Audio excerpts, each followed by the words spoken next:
कहानी खत्म हुई और ऐसे खत्म हुई कि लोग रोने लगे तालियां बजाते हुए। रहमान फारिस साहब का ये शेर उस्ताद जाकिर हुसैन के लिए कहते हुए आंखें नम हो रही हैं। मशहूर तबला वादक उस्ताद जाकिर हुसैन साहब का सोमवार को सैन फ्रांसिस्को के एक अस्पताल में इंतकाल हो गया। उनके परिवार की तरफ से इस दुखद खबर की पुष्टि कर दी गई है। वो 73 साल के थे। इससे पहले 15 दिसंबर की रात को फैमिली ने मौत की खबरों का खंडन किया था। उनकी बहन खुर्शीद ने न्यूज एजेंसी पीटीआई से कहा था कि उनकी सांसें चल रही हैं लेकिन हालत नाजुक है, उनकी सेहत के लिए दुआ करें। पर 16 दिसंबर की सुबह जाकिर हुसैन ने इस दुनिया को अलविदा कह दिया। जाकिर हुसैन के परिवार के मुताबिक मशहूर तबला वादक की मौत इडियोपैथिक पल्मोनरी फाइब्रोसिस यानी कि फेफड़े की गंभीर बीमारी की परेशानियों के कारण हुई है। वो 2 हफ्तों से हॉस्पिटल में एडमिट थे और तबीयत बिगड़ने के बाद आईसीयू में थे। अपने पहले अंतर्राष्ट्रीय संगीत कार्यक्रम में उन्होंने मात्र 5 रुपए कमाने से लेकर 5 ग्रैमी अवार्ड जीतने वाले एक प्रसिद्ध उस्ताद बनने तक का सफर अपनी असाधारण प्रतिभा और समर्पण की विरासत को दिखाता है।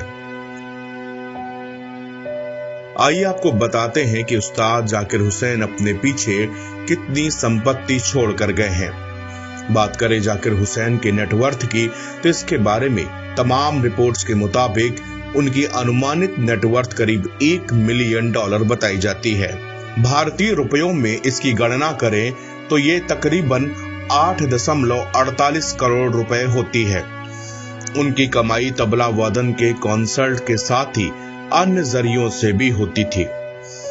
बता दें कि उन्होंने 22 साल की उम्र में साल 1973 में अपनी पहली album living in the material world launch की थी, जो खासी पॉपुलर भी हुआ।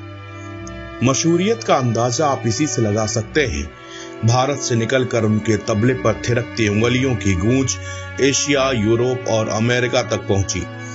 पूरी दुनिया में लोग उनके दीवाने थे। लोकसभा में विपक्ष के नेता राहुल गांधी ने भी दुखद पोस्ट किया। महान तबला वादक उस्ताद जाकिर हुसैन जी के निधन की खबर से बेहद दुखद है। उनका निधन संगीत जगत के लिए एक बहुत बड़ी क्षति है। दुख की इस घड़ी में मेरी संवेदनाएं उनके परिवार और फैंस के साथ हैं।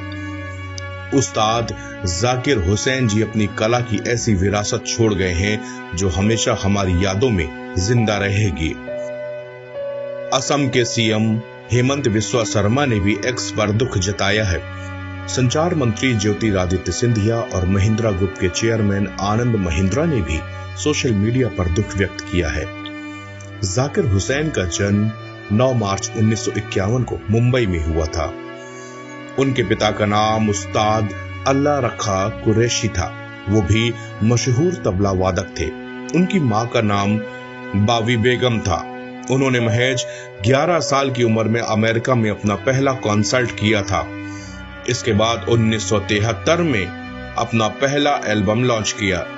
उन्हें भारत सरकार ने 1988 में पद्मश्री, 2002 में पद्म भूषण और 2023 में पद्म विभूषण से नवाजा गया। उन्होंने इसी साल फरवरी में 3 ग्रैमी अवार्ड भी जीते हैं।